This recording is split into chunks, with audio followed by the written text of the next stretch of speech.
Hello everyone, I am Kanika.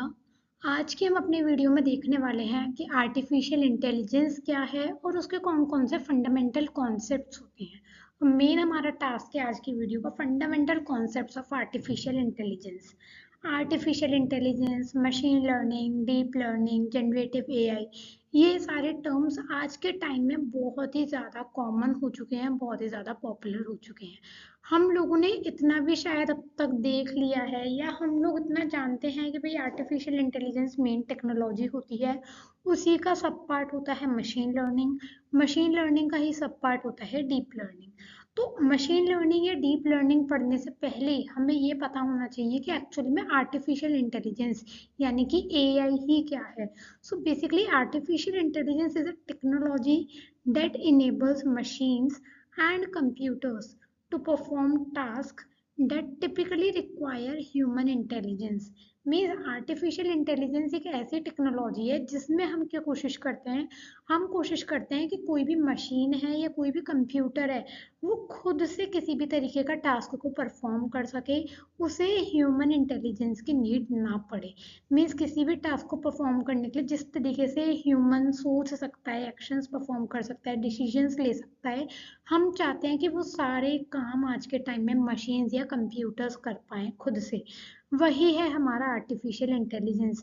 Means जब artificial intelligence के अंदर हम इस तरीके के एप्लीकेशंस बनाते हैं कि वो सारा काम, हर तरीके के एक्शंस लेना, किसी भी तरीके का टास्क परफॉर्म करना वो खुद से कर ले, उसे ह्यूमन की नीड ना पड़े कि हाँ भाई ह्यूमन आए फिजिकली काम करे। ठीक, इसके अंदर बेसिकली हम क्या करते हैं, सिस्टम जो हैं वो डेटा से लर्न करते हैं, पैटर्न्स को रिकॉग्नाइज करते हैं और फिर उसके बाद कोई डिसीजन लेते हैं किसी भी कॉम्प्लेक्स प्रॉब्लम को सॉल्व करने के लिए। हमारा मेन टास्क यही होता है कि हम क्या करते हैं, जो हम सिस्टम्स बनाते हैं, जो हम सिस्टम्स हैं, मॉडल्स हैं, उनको हम डेटा प्रोवाइड करा देते हैं कि भाई इस डेटा से अब तुम्हें सीखना है, इससे तुम्हें एक्सपीरियंस गेन करना है, तुम्हें इसके अंदर पैटर्न्स रिकॉग्नाइज करके खुद से क्लासिफिकेशन करना है कि हाँ कोई पर्टिकुलर इमेज कैट की है या नहीं है। तो इस तरीके का काम कराते हैं हम एआई के अंदर। अब एआई यूज़ कहाँ कहाँ पर हो रहा है, इसलिए एआई हमारा हेल्थ केयर में यूज़ हो रहा है, फाइनेंस में यूज़ हो रहा है, ई कॉमर्स में यूज़ हो रहा है, ट्रांसपोर्टेशन में यूज़ हो रहा है। जो कि क्या कर रहा है, जो कि हमारा पर्सनलाइज रिकमेंडेशंस करता है, जिससे कि सेल्फ ड्राइविंग कार्स वगैरह हमारे आज के टाइम में इस तरीके के टास्क इनेबल हो गए हैं। हम मेडिकल में डायग्नोसिस कर सकते हैं किसी भी बीमारी के लिए। ठीक है, ट्रांसपोर्टेशन में ऑफरिंग करता है ये पर्सनलाइज रिकमेंडेशंस।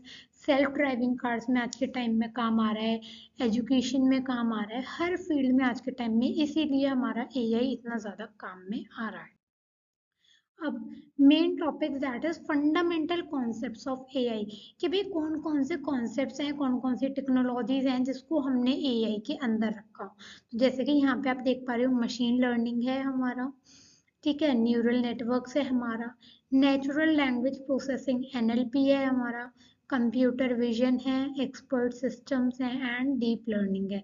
ये कुछ हमारे फंडामेंटल कॉन्सेप्ट्स हैं जिसको हमने एआई के अंदर रखा है। इन्हीं सबको मिलाकर हम कहते हैं हमारा एआई तैयार होता है, या एआई का मेन फंडामेंटल इन्हीं सब से मिलकर बनता है।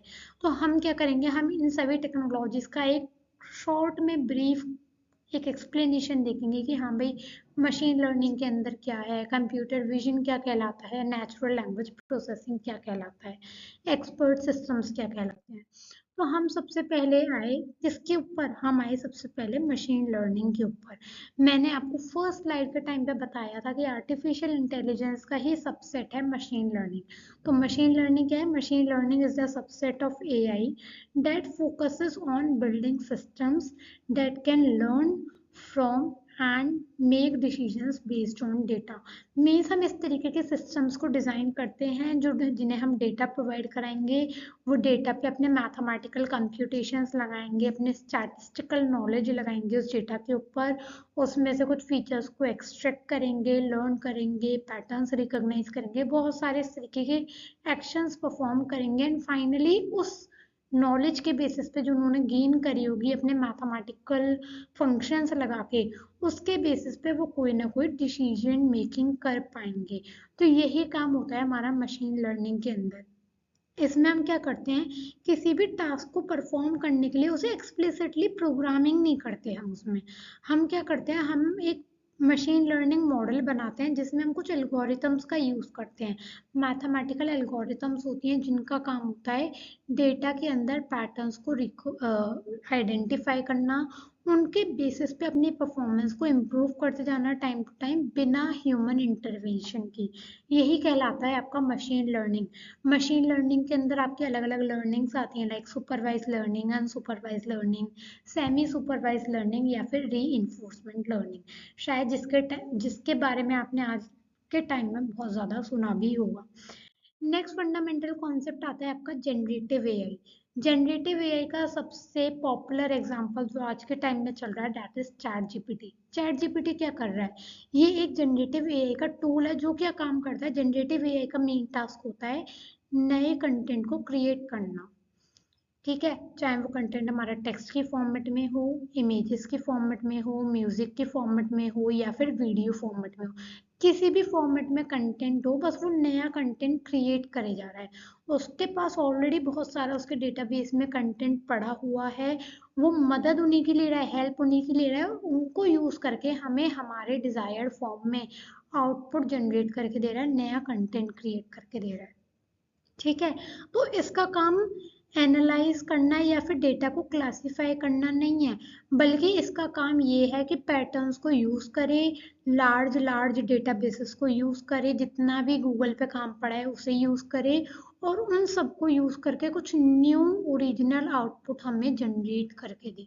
सो बेसिकली अगर आप लास्ट पॉइंट पढ़ोगे तो यहाँ लिखा भी है it creates rather than just recognizes, कि ये क्रिएट करने का काम करता है ना कि रिकॉग्नाइज करने का काम। इसका बेस्ट एग्जांपल आप याद रखना that is chat GPT.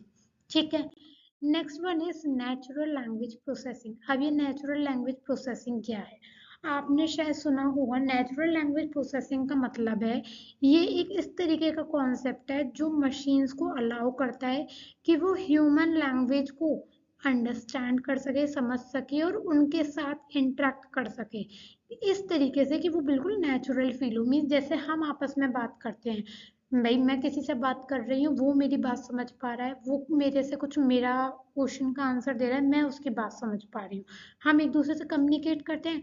In same way हम चाहते हैं कि जिस तरीके से ह्यूमन बीइंग आपस में कम्युनिकेट कर पाते हैं, इन सेम वे कोई मशीन किसी ह्यूमन बीइंग से कम्युनिकेट कर पाए। ह्यूमन अपनी लैंग्वेज में बोलकर कुछ मशीन को इंस्ट्रक्शंस दे या बोले और मशीन उसके रिवर्ट में हमें बोलकर जवाब दे पाए। जैसे कि आपने देखा होगा, जैसे कि स्पीच रिकॉग्निशन सिस्टम्स हो गए, ठीक है, सिरी है, एलेक्सा है, वो यही तो करता है, हम उसे बोलकर कमांड देते हैं that Alexa play this song, वो हमारे उस बोले हुए वर्ड्स को समझता है, उसे इंटरप्रेट करता है और हमारी नीड्स के अकॉर्डिंग हमें पर्टिकुलर सॉन्ग प्ले करके दे देता है।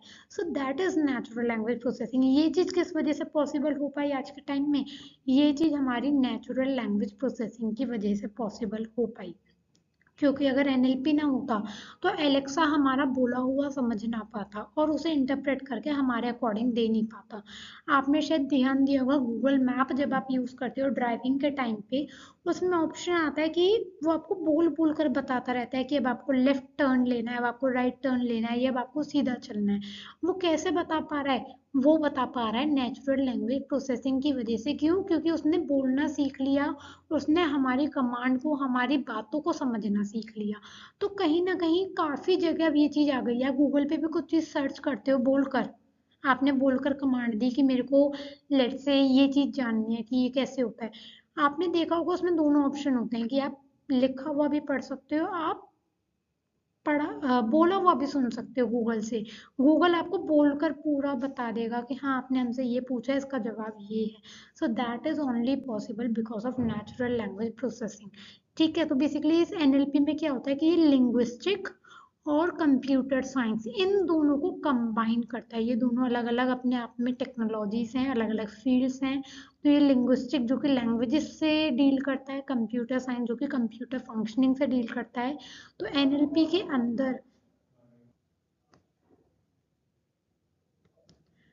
तो इन दोनों को कंबाइन करने से क्या होता है, इन दोनों टेक्नोलॉजीज को कंबाइन करने से जो हमारे कंप्यूटर्स हैं वो लैंग्वेजेस भी समझ पाते हैं और वो खुद से ह्यूमन लैंग्वेज को जनरेट भी कर पाते हैं। तो नेचुरल लैंग्वेज प्रोसेसिंग इसी तरीके से काम करता है जिसमें हम लिंग्विस्टिक और कंप्यूटर साइंस को कंबाइन कर देते हैं। जैसे कि आपने देखा होगा लैंग्वेज ट्रांसलेशन का काम करना, सेंटिमेंट एनालिसिस का काम करना, रियल टाइम कन्वर्सेशन। आज के टाइम में आपने देखा होगा आप किसी साइट को विजिट करते हो तो वहाँ पे आपका एपीआई अवेलेबल होता है, ठीक है, जो आपसे पूछता रहता है कि आपको क्या किसी तरीके की हेल्प चाहिए, आपसे वो रियल टाइम कन्वर्सेशन कर पाता है, ठीक है। तो these all are only possible because of NLP, natural language processing, ठीक। इसके बाद हमारा नेक्स्ट फंडामेंटल कॉन्सेप्ट आता है that is expert systems. Expert systems का मतलब कि हम इस तरीके के सिस्टम्स को डिजाइन करें जो कि डिसीजन मेकिंग एबिलिटी कर पाए, डिसीजन मेकिंग कर पाए ह्यूमन एक्सपर्ट्स की तरह। जैसे आज के टाइम में हम एक्सपर्ट्स से कहते हैं कि भाई हमारे साथ ये दिक्कत हो रही है, if then conditions means predefined if then conditions हैं, रूल्स हैं, नॉलेज हैं, उनके बेसिस पे हम कोई डिसीजन लेते हैं कि हाँ भाई अगर ये कंडीशन है तो ये होगा, ये कंडीशन है तो ये होगा। तो हमारे एक्सपर्ट सिस्टम्स में भी यही चलता है, हम इस तरीके के एआई सिस्टम्स बनाकर तैयार रखते हैं, उसमें if then rules knowledges set करके रखते हैं कि हाँ भाई अगर आपसे कोई पूछे कि मेरी कुछ ऐसी कंडीशन है तो मुझे क्या करना है, तो आप उसे ऑन द स्पॉट बता सको किसी पर्टिकुलर स्पेसिफिक फील्ड से रिलेटेड कि हाँ भाई आपके साथ अगर ये प्रॉब्लम है तो आप ये करिए। ये कहलाते हैं आपके एक्सपर्ट सिस्टम, ठीक है। ये बेसिकली जब एक्सपर्ट नॉलेज का काम आता है, ठीक है। ये अलग अलग प्रोफेशनल में काम आता है कि भाई आपने ये पढ़ाई की है तो आपको किस प्रोफेशन में जाना चाहें, या अगर आपके ऐसे मार्क्स आए हैं तो आपको किस कॉलेज में अप्लाई करना चाहिए। इस तरीके के कामों के लिए हम यूज करते हैं एक्सपर्ट सिस्टम्स को। अब इसके अलावा हमारे कुछ फंडामेंटल कॉन्सेप्ट अलग से थे जो मैंने यहाँ नहीं डाले, मैंने सोचा मैं आपको ओरली ही बता दूंगी। जैसे कि वहाँ पे था डीप लर्निंग, एक था न्यूरल नेटवर्क। डीप लर्निंग और न्यूरल नेटवर्क एक ही है। मैं डीप लर्निंग को एक्सप्लेन करूँ या न्यूरल नेटवर्क को एक्सप्लेन करूँ, because neural networks are the parts of the deep learning. Deep learning के अंदर आपके आते ही न्यूरल नेटवर्क्स हैं अलग अलग तरीके के, like convolutional neural network CNN, recurrent neural network RNN, auto encoders and बहुत सारे neural networks. So basically deep learning क्या है, डीप लर्निंग आपके मशीन लर्निंग का ही एक सब पार्ट आ जाता है, जिसके अंदर हम क्या करते हैं, हम ये कोशिश करते हैं कि जो हमारे मॉडल्स हैं, जो हमारी मशीन्स हैं, वो ह्यूमन ब्रेन की फंक्शनैलिटी को मिमिक कर सकें। जैसे हमारा ह्यूमन ब्रेन चलता है, इसके अंदर मिलियन ऑफ न्यूरॉन्स होते हैं जो एक दूसरे से कनेक्टेड होते हैं और वो प्रोसेसिंग कर करके डेटा को आगे भेजते रहते हैं। फाइनली हमारी आउटपुट लेयर आती है जो प्रेडिक्शंस या फिर डिसीजंस ले पाती है। हम चाहते हैं उसी तरीके से हम न्यूरल नेटवर्क को आर्टिफिशियली बिल्ड करें और मशीन या मॉडल के अंदर डाल दें, एंड तब वो हमारे डिसीजंस ले पाए, प्रोसेसिंग कर पाए। हम कितने माइक्रो मिली सेकेंड्स में आंसर कर देते हैं किसी भी चीज़ का, मीन्स हमारा न्यूरल नेटवर्क जो है वो इतना ज़्यादा स्ट्रॉन्ग है। हम चाहते हैं वही एबिलिटी हमारे आर्टिफिशियल न्यूरल नेटवर्क में आ जाए। तो वही कहलाता है आपका डीप लर्निंग, मीन्स जब हम अपने ह्यूमन ब्रेन को ही मिमिक करने की कोशिश करते हैं। तो ये हमारे कुछ फंडामेंटल कॉन्सेप्ट्स थे आर्टिफिशियल इंटेलिजेंस के, like machine learning, deep learning, neural networks, natural language processing, expert systems, या फिर एक और फंडामेंटल कॉन्सेप्ट था जो अभी अपने लास्ट डायग्राम में देखा था, कंप्यूटर विजन। कंप्यूटर विजन का मतलब होता है जिस तरीके के विजन्स हमारे पास अवेलेबल होते हैं, हम कहते हैं हमारे पास 6 सेंसेस हैं, हम सुन सकते हैं, हम देख सकते हैं, हम बोल सकते हैं, हम समझ सकते हैं। हम चाहते हैं वही 6 सेंसेस, वही विजन हमारे कंप्यूटर्स, हमारे सिस्टम्स के अंदर भी आ जाए, वो भी हमारी तरह सुन सकें, देख सकें, समझ सकें, पढ़ सकें, सेंस कर सकें। तो उसी तरीके की एबिलिटीज को जब हम मशीन्स के अंदर, कंप्यूटर्स के अंदर, सिस्टम्स, मॉडल्स के अंदर इनबिल्ट करने की कोशिश करते हैं, so basically that is computer vision, ठीक है। बहुत ही बेसिक सा फंडामेंटल कॉन्सेप्ट था कि भाई हाँ हमें पता होना चाहिए कि मशीन्स भी हमारी तरह काम कर पा रही हैं या नहीं कर पा रही हैं, वही कहलाता है हमारा कंप्यूटर विजन। तो ये हमारे कुछ फंडामेंटल कॉन्सेप्ट्स थे आर्टिफिशियल इंटेलिजेंस के अंदर, जिन सबको कंबाइन करके हमारा आर्टिफिशियल इंटेलिजेंस बनता है। आई होप इसकी इस पर्टिकुलर टॉपिक में कोई डाउट नहीं होगा, होगा तो आप पूछ सकते हैं। Thank you.